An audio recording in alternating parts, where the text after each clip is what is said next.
पिछले वीडियो में हम लोगों ने एक बेसिक नेक्स्ट.जेएस एप्लीकेशन पर नजर डाली थी। हम लोगों ने देखा था कि एक बेसिक नेक्स्ट.जेएस एप्लीकेशन के अंदर क्या होता है, कौन सी फाइल का क्या काम होता है। इस वीडियो के अंदर हम लोग देखने वाले हैं फाइल बेस्ड रूटिंग और क्यों ये एक बहुत कन्वीनियंस फंक्शन है नेक्स्ट.जेएस के अंदर। अगर आप लोग रिएक्ट का इस्तेमाल करते हैं तो आप लोग राउटर का इस्तेमाल करते हैं, रिएक्ट राउटर डॉम जैसा एक एक्सटर्नल पैकेज इस्तेमाल करते हैं और उसके बाद आपको राउटिंग अपनी एप्लीकेशन में इनेबल करने का मौका मिलता है। नेक्स्ट.जेएस के अंदर ये चीज बदल चुकी है। आप लोग सिंपली कुछ फाइल्स बनाकर PHP की तरह या फिर अगर मैं कहूं एक plain and simple HTML website की तरह पेज राउट्स को इनेबल कर सकते हैं। देखेंगे किस तरह से सिंपल राउट्स बनाने हैं, किस तरह से नेस्टेड राउट्स बनाने हैं, किस तरह से डायनामिक राउट्स बनाने हैं और किस तरह से अपनी एप्लीकेशन को स्ट्रक्चर करना है।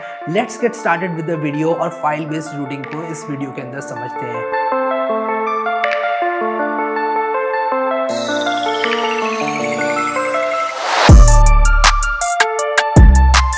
जल्दी से आ जाता हूँ अपने इस फोल्डर के अंदर जिसमें मैंने ये पांडा बनाई थी पिछले वीडियो में। आप लोगों को पता है कि पांडा जो एप्लीकेशन है हमने बनाई थी और ये एक नेक्स्ट.जेएस की एप्लीकेशन है। और यहाँ पर जल्दी से एक काम मैं करना चाहूँगा और वो ये है कि फाइल बेस्ड रूटिंग के बारे में जल्दी से डिस्कस करना चाहूँगा कि क्या होती है फाइल बेस्ड रूटिंग। लेकिन उससे भी पहले ये सारा का सारा कोड मैं अरेंज करूँगा। तो वीडियो नंबर 2 में मैंने आप लोगों को दिया था, मैं यहाँ पर लिख देता हूँ ट्यूटोरियल 2।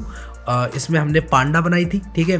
तो मैं जल्दी से ट्यूटोरियल 2 पांडा को जिस तरह से इसको रीनेम कर देता हूँ और इसकी जो गिट इग्नोर है, इसकी गिट इग्नोर को मैं यहाँ से कट करके बाहर लेकर आना चाहूँगा और ये जो गिट रिपोजिटरी है मैं डिलीट करना चाहूँगा। मुझे पता है आप लोग को गिट रिपोजिटरी में क्यों डिलीट कर रहा हूँ, बट ये गिट रिपोजिटरी डिलीट करते हुए मैं यहाँ पर आना चाहूँगा और इसको मैं खोलूँगा विजुअल स्टूडियो कोड के अंदर। तो इससे क्या होगा कि हमारा जो ट्यूटोरियल 2 ऑनवर्ड्स है वो सारा का सारा कोड मैं आप लोगों को दे पाऊँगा। अब ट्यूटोरियल 1 में क्या था, ट्यूटोरियल 1 में कोई ज़्यादा लंबी चौड़ी चीज़ थी नहीं, हमने इंट्रोडक्शन करा था बस नेक्स्ट.जेएस का कि क्या होता है, क्यों यूज़ करना है, वो सारी चीज़ें।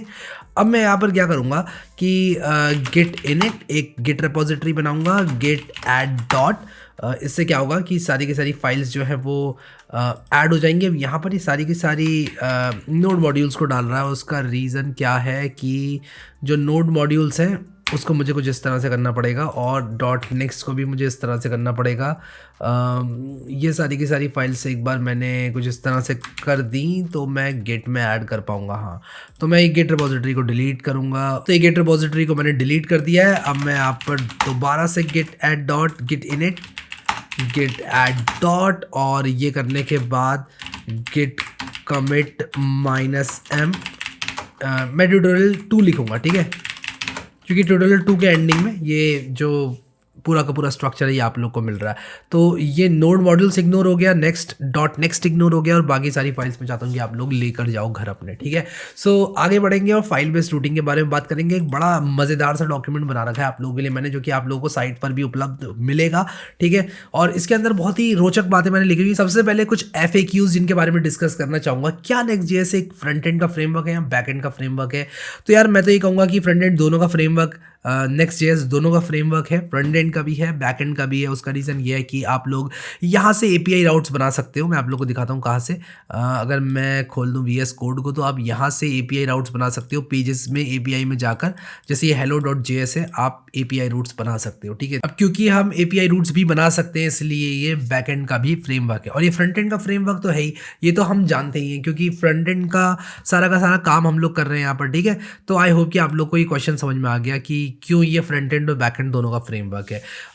क्या ये बेटर देन रिएक्ट है, कि रिएक्ट से बेहतर है? देखो यार, ये दो अलग अलग चीज़ें हैं। रिएक्ट जो है वो रॉ है, रिएक्ट के अंदर सारा का सारा मेन जो कोर रिएक्ट डेवलपमेंट है वो होता है। नेक्स्ट.जेएस रिएक्ट का इस्तेमाल करके कुछ प्रॉब्लम्स को सॉल्व करता है, ठीक है। तो नेक्स्ट.जेएस रिएक्ट को यूज़ कर रहा है तो नेक्स्ट.जेएस रिएक्ट का धन्यवाद तो करता है, लेकिन रिएक्ट को क्योंकि ये इस्तेमाल कर रहा है तो इसका रिएक्ट से कोई कंपैरिजन नहीं है, क्योंकि नेक्स्ट.जेएस तो रिएक्ट ही को इस्तेमाल कर रहा है ना, तो कंपैरिजन ऐसे कुछ नहीं है। तो इसलिए मैंने नो एंड यस लिखा है। रिएक्ट रॉ है और Next JS comes with few more features on top of that, like file based routing हो गया, SSR हो गया, SSG हो गया, बिल्ट इन राउटर हो गया, सब कुछ देखने वाले हैं आने वाले टाइम में। एक हेड भी होता है, नेक्स्ट हेड, उससे काफ़ी कन्वीनियंस मिल जाती है। तो ये सारी चीज़ें भी हम लोग देखने वाले हैं, ठीक है। तो अब देखेंगे कि फाइल बेस्ड रूटिंग क्या होती है। बहुत ही गजब चीज़ होती है और यहाँ पर हमने थोड़ा बहुत टेस्ट लिया भी था फाइल बेस्ड रूटिंग का, लेकिन मैं आप लोगों को और अच्छी तरीके से ये चीज़ बताना चाहता हूँ। तो ऐसा करने के लिए मैं क्या करूँगा कि पांडा के अंदर ही कुछ चेंजेस करूँगा, ठीक है? तो एक काम करते हैं ना, एक नई एप्लीकेशन बनाते हैं, थोड़ा मज़ा भी आएगा बनाने में और थोड़ी बहुत ड्रिल भी हो जाएगी, ठीक है? तो हम लोग क्या करेंगे, अब जैसे मान लो मैं भूल गया कि कैसे बनाते हैं नई नई नेक्स्ट एप्लीकेशन, ठीक है? मैं भूला नहीं हूँ बट लेट अस अज्यूम मैं भूल गया, ठीक है? तो मैं यहाँ पर गूगल पे लिखूँगा क्रिएट नेक्स्ट ऐप, ठीक है? सिंपल सी चीज़ लिखूँगा और मैं नेक्स्ट जेएस के डॉक्स में आ जाऊँगा और मैं यहाँ से क्रिएट कर सकता हूँ अपनी नेक्स्ट जेएस ऐप को। ज़्यादा आप लोग का टाइम नहीं खाऊँगा, इसलिए ये चीज़ मैं राइट क्लिक करके पेस्ट करूँगा। 1 मिनट, मैंने यहाँ पर कॉपी किया और राइट क्लिक से पेस्ट होता है, एंटर मार दिया, ठीक है? ये खत्म होता है तो वापस आता हूँ। तो यहाँ पर मैंने ट्यूटोरियल 3 के नाम से एक नेक्स्ट एप्लीकेशन बना ली है। ये नेक्स्ट जेएस एप्लीकेशन को हम कंटिन्यू करेंगे। तो मैं करूँगा क्या कि मेरे वीएस कोड में जो ये खुला हुआ है, मैं जल्दी से इसको बंद करूँगा और ट्यूटोरियल 3 के अंदर घुसूँगा, ठीक है? तो ये ट्यूटोरियल 3 के अंदर मैं यहाँ पर घुस रहा हूँ, ओपन विद कोड कर रहा हूँ और ओपन विद कोड करने के बाद आप लोग यहाँ पर देख सकते हो कि मैं अपना सर्वर चला सकता हूँ, ठीक है? तो जल्दी से मैं अपना सर्वर चला लेता हूँ और मैं यहाँ पर लिखूँगा npm run start, ठीक है? npm run start और ये कह रहा है कि could not find a production build, sorry npm run develop मुझे लिखना पड़ेगा, डेवलप, ठीक है? और मैं बिल्ड करने के बाद इसको इस तरह से मैं बार बार यार भूल जाता हूँ, npm run dev होता है और क्योंकि मैं स्ट्रैपी को इस्तेमाल करता हूँ, स्ट्रैपी एक हेडलेस CMS है, उसके अंदर npm run develop होता है, तो कंफ्यूज हो जाता हूँ यार, क्या करूँ, ठीक है? अब यहाँ पर मैं क्या करूँगा कि जिस तरह से यहाँ पर ये वेबसाइट्स खुली हुई हैं, मैं अपनी लोकल होस्ट 3000 को भी खोल लूँगा। आप लोग देख सकते हो, ये बहुत ही सिंपल सी चीज़ है। अब मान लो मैं एक पेज बनाना चाहता हूँ और मैं बनाना चाहता हूँ /about, ठीक है? बट उससे भी पहले लेट अस से मैं यहाँ पर ये जो मेरा एग्जिस्टिंग पेज है लोकल होस्ट 3000, मैं क्या करना चाहता हूँ कि मैं इस पर्टिकुलर पेज को चेंज करना चाहता हूँ, ठीक है? तो मैं आऊँगा अपने पेजेस के अंदर index.js के अंदर और आप लोग देख सकते हो कि ये एक रिएक्ट कंपोनेंट एक्सपोर्ट किया जा रहा है, ठीक है? इस रिएक्ट कंपोनेंट को मैं चेंज कर सकता हूँ, ठीक है? इस रिएक्ट कंपोनेंट को चेंज कर सकता हूँ और उसी के साथ साथ यहाँ पर सबसे पहले मैं आपको चेंज करके दिखाता हूँ। मैं यहाँ पर लिखता हूँ वेलकम टू नेक्स्ट.js मास्टरी, ठीक है? मैंने सेव किया और सेव करके आप लोग को अगर मैं दिखाऊं तो आप लोग यहाँ पर देख सकते हो वेलकम टू नेक्स्ट.js लिखा हुआ है। रिलोड करूंगा, welcome to Next.js mastery, okay, मैंने टाइटल चेंज किया, वेलकम टू नेक्स्ट.js मास्टरी, ठीक है? मैंने क्या किया कि यहाँ पर ये टाइटल चेंज किया। अगर मैं यही चीज़ कॉपी करके यहाँ पर लिख दूँ और अभी के लिए एज्यूम करो कि हमें कुछ नहीं पता कि यार ये सब क्या चल रहा है, ये हेड क्या है, नेक्स्ट/हेड क्या है, नेक्स्ट/इमेज क्या है। अभी के लिए एज्यूम करो कि हमें ये सब पता ही नहीं है, हमें स्टाइल्स के बारे में भी नहीं पता कैसे यहाँ पर इंपोर्ट करने हैं, ये एज्यूम कर लो अभी आप, ठीक है? अब देखो यहाँ पर हम क्या करेंगे कि जो हमारा यहाँ पर वेलकम टू नेक्स्ट.js आ रहा था वो मैं कर दूंगा वेलकम टू नेक्स्ट.js मास्टरी, ठीक है? मैं सेव करूंगा और यहाँ पर मैंने एंकर टैग का ओपनिंग टैग तो हटा दिया, क्लोजिंग नहीं हटाया, तो इसलिए एरर दिखा रहा था, ठीक है? अब यहाँ पर देखो वेलकम टू नेक्स्ट.js मास्टरी। तो जो भी रिएक्ट कंपोनेंट index.js के अंदर है वो हमारे होम पेज की जो हमारी यहाँ पर लोकल होस्ट 3000 है, या फिर लेटर से मैं बाद में इसको जैसे कि मैंने codewithharry.com को कर रखा है, तो codewithharry.com एक जो index.js है नेक्स्ट.js कंपोनेंट वो यहाँ पर एक्सपोर्ट किया जा रहा है, ठीक है? तो वेलकम टू नेक्स्ट.js मास्टरी, ठीक है? इस तरह से लिखा हुआ है ये चीज़। अब देखो अब मैं क्या करूँगा, लेट अस से मैं एक अबाउट पेज ऐड करना चाहता हूँ। मैं /about पर जाऊँगा तो बाय डिफ़ॉल्ट नेक्स्ट.js ने 404 दिखा दिया, ठीक है? अगर आप रिएक्ट वगैरह की बात करें, एरर्स दिखते हैं और फ्रेमवर्क्स की बात करें तो आप लोग को 404 एरर तो नहीं दिखता है, ये आपको कॉन्फ़िगर करना पड़ता है। आपको खुद से एक पेज डालना पड़ता है जो कि 404 एरर कोड दे। नेक्स्ट.js में ये चीज़ बदल चुकी है, अब आपको बाय डिफ़ॉल्ट 404 404 एरर मिलेगा, ठीक है? तो ये चीज़ हमें बहुत बढ़िया लगती है यार नेक्स्ट.js के बारे में। अब जल्दी से हम लोग यहाँ पर जाएंगे और पेजेस के अंदर क्या करेंगे, एक about.js बना लेंगे, ठीक है? अब यहाँ पर मैं क्या करूँगा, मैं यहाँ पर लिखूँगा RAF, ओके? तो मैंने एक्सटेंशन इंस्टॉल नहीं करी है, तो मैं react Redux GraphQL snippets ES6 react Redux ES7 हो गया अब इसका नाम। मैं इस एक्सटेंशन को इनेबल करूँगा, ठीक है? इनफैक्ट मैं इसको सिर्फ इस वर्क स्पेस में इनेबल करूँगा, ठीक है? मैंने इस वर्क स्पेस में इसको इनेबल कर दिया और यहाँ पर आप लोग देखो कि अगर मैं RAFCE लिखूँगा, ठीक है? तो ये एक रिएक्ट कंपोनेंट एक्सपोर्ट कर रहा है, ठीक है? मैं लिखूँगा hello about how are you, ठीक है? मैंने ये चीज़ लिखी। अब मैं इसको रिलोड करूँगा यहाँ पर, तो आप देखो यहाँ पर hello about how are you लिखकर आ गया है, एकदम PHP की तरह है। अगर आपने PHP में काम किया है या फिर आप plain and simple HTML sites बनाते हैं, फाइल ऐड करो और एंड पॉइंट बन जाएगा। बिल्कुल वही चीज़ यहाँ पर भी नेक्स्ट.js के अंदर है। तो ये होती है फाइल बेस्ड रूटिंग। मुझे बहुत बढ़िया लगती है ये चीज़, क्योंकि यार टेंशन खत्म हो जाती है, आपको ज़्यादा कन्फिगर करने की ज़रूरत नहीं है, आपको राउटर स्विच और ये सब चीज़ें यूज़ करने की ज़रूरत नहीं है। रिएक्ट में अगर आप लोग शायद होते तो आपको राउटर स्विच वगैरह इन सब चीज़ों का इस्तेमाल करना पड़ता है। यहाँ पर आप लोग को वो चीज़ नहीं करनी करनी पड़ेगी। यही बात मैंने यहाँ पर बताई हुई है कि यार अगर आप लोग 3 फाइलें क्रिएट कर दो, about.js, contact.js और index.js, तो आपके ये वाले जो एंड पॉइंट्स हैं वो ऑटोमेटिकली बन जाएंगे, ठीक है। अब इसके अंदर आप रिएक्ट कंपोनेंट में क्या चीज़ एक्सपोर्ट कर रहे हो, इस चीज़ पर डिपेंड करेगा कि क्या आपको स्क्रीन पर देखने को मिलता है, ठीक है। अब ये जो आपको ये दिख रहा है फंक्शन अबाउट, रिटर्न अबाउट, ठीक है, तो ये एक सैम्पल अबाउट कंपोनेंट है जो कि मैंने यहाँ पर कुछ इस तरह से बना दिया एक्सटेंशन का इस्तेमाल करके। आप लोग ये वाला जो कंपोनेंट है इसको भी कॉपी करके पेस्ट कर सकते हो, ठीक है, ये भी चलेगा, ठीक है। अब नेस्टेड आउट्स की बात करते हैं। अब आप कहोगे कि यार चलो स्लैश अबाउट समझ में आता है, स्लैश कॉन्टैक्ट समझ में आता है, slash blog post slash 1.js ये सारे काम किस तरह से करेंगे ये बता दो, ठीक है। तो बताता हूँ आप लोगों को, ठीक है।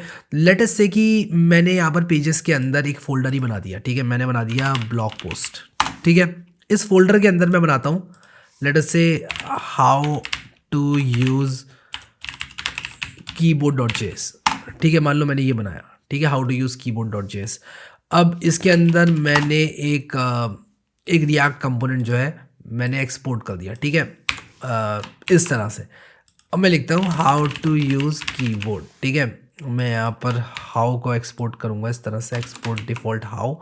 और अब मैं क्या करूँगा, यहाँ पर स्लैश लिखूँगा और मैं इस चीज़ को यहाँ से कॉपी करता हूँ और इसको कॉपी करूँगा हाउ टू यूज़ कीबोर्ड को, और यहाँ पर मैं लिखूँगा ब्लॉग पोस्ट स्लैश ये, ठीक है। तो ये देखो हाउ टू यूज़ कीबोर्ड आ गया, ठीक है।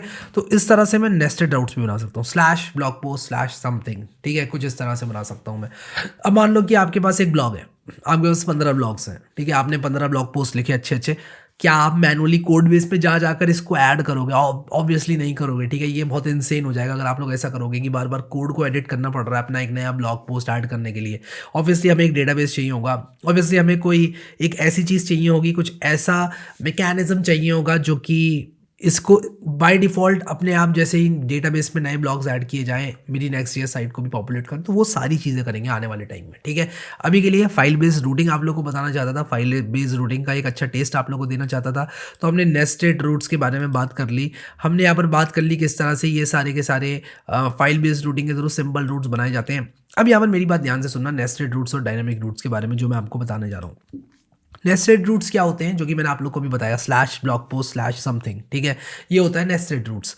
और डायनामिक रूट्स क्या होते हैं, लेट अस से कि मैं डायनामिकली डेटाबेस से पुल करना चाहता हूं, मैं चाहता हूं कि स्लैश ब्लॉग पोस्ट स्लैश कोई भी स्लग अगर मेरे डेटाबेस में मौजूद है, मेरी बात ध्यान से सुनना, slash blog post slash slug. तो अगर मैं यहाँ पर codewithari.com पर आ जाऊँ और आप लोगों को एक्सप्लोर ब्लॉग दिखाऊं और आप लोगों को ये वाला लिंक दिखाऊं, तो आप लोग देख सकते हो कि ब्लॉग पोस्ट स्लैश एक स्लग है। तो ये स्लग मैंने मैनुअली ऐड नहीं करे इतने सारे ब्लॉग्स के, मैंने ये स्लग ऐसा नहीं है कि एक एक करके सारे मैंने कंपोनेंट्स बनाए, मैंने डेटाबेस में पॉपुलेट किया और डेटाबेस से ही डेटा पुल होकर यहाँ पर आ रहा है, ठीक है। तो ये चीज़ आप लोगों को मैं करना सिखाऊंगा कैसे करना है। और ये जो चीज़ हो रही है ये डायनामिक रूट्स के थ्रू हो रही है। तो यहाँ पर अगर मैं आप लोगों को डायनामिक रूट्स के बारे में बताऊं तो आप लोग बड़े आराम से ये स्क्वायर ब्रैकेट का इस्तेमाल करके डायनामिक रूट्स को ऐड कर सकते हैं। अभी कंफ्यूज मत होना कैसे करना है, एग्जैक्ट प्रोसेस क्या है, आने वाले टाइम में आपको सब कुछ बताने वाला हूँ, ठीक है। लेकिन उसके बाद भी अगर आप लोग टेस्ट लेना चाहते हैं इस चीज़ का, तो मैंने आप लोगों के लिए एक इस तरह का पेज दिखाया है कि किस तरह से आप लोग कर सकते हो। तो एक काम करेंगे कि इसको बनाएंगे, ठीक है, इसको कॉपी करो आप लोग, और मैं करूँगा क्या कि यहाँ पर आऊँगा अपने कोड बेस के अंदर और ब्लॉग पोस्ट के अंदर ही मैं ऐड करूँगा और मैं यहाँ पर लिखूँगा .js, ठीक है, id.js, और id.js है ना, हाँ id.js ही है, सॉरी serial number.js है, ठीक है, sno.js। तो यहाँ पर sno.js के नाम से ही बनाते हैं इसको, ठीक है, sno.js। अब ये sno.js क्या करेगा, जो भी sno मैं दूंगा यहाँ पर, ठीक है, मेरी बात को ध्यान से सुनना, जो भी sno मैं दूंगा यानी कि राउटर की जो भी क्वेरी होगी उसमें यहाँ पर क्या होगा, ये चीज़ यहाँ पर मुझे पोस्ट कोलन दिखकर आ जाएगी, ठीक है। मैं आप लोगों को दिखाता हूँ मेरे कहने का मतलब क्या है, ठीक है। इस पर्टिकुलर फाइल के ऐड होने से पहले अगर मैं कुछ भी लिखता, ठीक है, जैसे कि यहाँ पर अगर मैं मेरी कहाँ गई नेक्स्ट.js एप्लीकेशन, अगर मैं कीबोर्ड 2 लिखता तो मुझे क्या देखने को मिलता, मुझे 404 देखने को मिलता, लेकिन अभी मुझे ये चीज़ देखने को मिल रही है पोस्ट, ठीक है। अगर मैं यहाँ पर 3 लिखूंगा तो मुझे क्या देखने को मिलेगा, मुझे सेम चीज़ देखने को मिल रही है। तो मैं इसको ज़रा डीबग करूँगा, ये PID क्यों नहीं आ रही है, राउटर डॉट क्वेरी जो है वो क्यों नहीं आ रही है। तो router is equal to use router और यहाँ पर राउटर डॉट क्वेरी, ठीक है। तो यहाँ पर क्योंकि PID.js नहीं है इसलिए मुझे यहाँ पर sno.js इसको sno करना पड़ेगा और यहाँ पर इसको sno करना पड़ेगा ताकि सीरियल नंबर प्रिंट हो, ठीक है। तो यहाँ पर मैं क्या कर रहा हूँ, मैं डीस्ट्रक्चरिंग कर रहा हूँ, ठीक है। तो यहाँ पर जल्दी से आ जाएंगे अपनी इस ब्राउज़र में, मैं रिलोड करूँगा और कीबोर्ड 2 में करूँगा। तो ये कह रहा है can not destructure property serial number of router dot query dot serial number. Oops, मुझे राउटर डॉट क्वेरी लिखना है, not router dot query dot serial number, क्योंकि राउटर डॉट क्वेरी के अंदर सीरियल नंबर है। अब यहाँ पर देखो पोस्ट ये, अब जो भी चीज़ मैं लिखूंगा वो यहाँ पर आ जाएगी, ठीक है। और ये चीज़ अगर आप लोगों को थोड़ी सी भी ओवरवेलमिंग लग रही है ना, तो थोड़ा वेट करना आने वाले वीडियोस का, क्योंकि ये चीज़ मैं वहाँ पर बहुत डिटेल में आप लोगों को बताने वाला हूँ। बस ये चीज़ उन लोगों के लिए थी अभी जो लोग जानना चाहते हैं, क्यूरियस हैं कि कैसे ये चीज़ की जाती है। कि डायनामिकली मैंने एक यहाँ पर SNO.js बनाया और SNO मुझे राउटर डॉट क्वेरी ऑब्जेक्ट के अंदर प्राप्त हो गया, ठीक है। तो मैंने यहाँ पर क्या करा है, डीस्ट्रक्चरिंग करी है, यहाँ पर SNO को निकाला है राउटर डॉट क्वेरी से, ठीक है। आई होप कि आप लोग को ये चीज़ समझ में आ गई किस तरह से की गई है। और Next.js की प्लेलिस्ट को सब लोग एक्सेस कर लेना, क्योंकि आने वाले वीडियोस में बहुत धमाल होने वाला है। मैं यहाँ पर बनाने वाला हूँ Next.js के अंदर बहुत मज़ेदार प्रोजेक्ट्स, और वो प्रोजेक्ट्स ऐसे होने वाले हैं कि आप लोग लिटरली बोलोगे कि यार मज़ा आ गया। सो प्लेलिस्ट को एक्सेस ज़रूर करना, इसको बुकमार्क कर लेना यहाँ क्लिक करके, और यहाँ क्लिक करके सेव भी कर लेना। अभी के लिए इस वीडियो में इतना ही guys. Thank you so much guys for watching this video, and I will see you next time.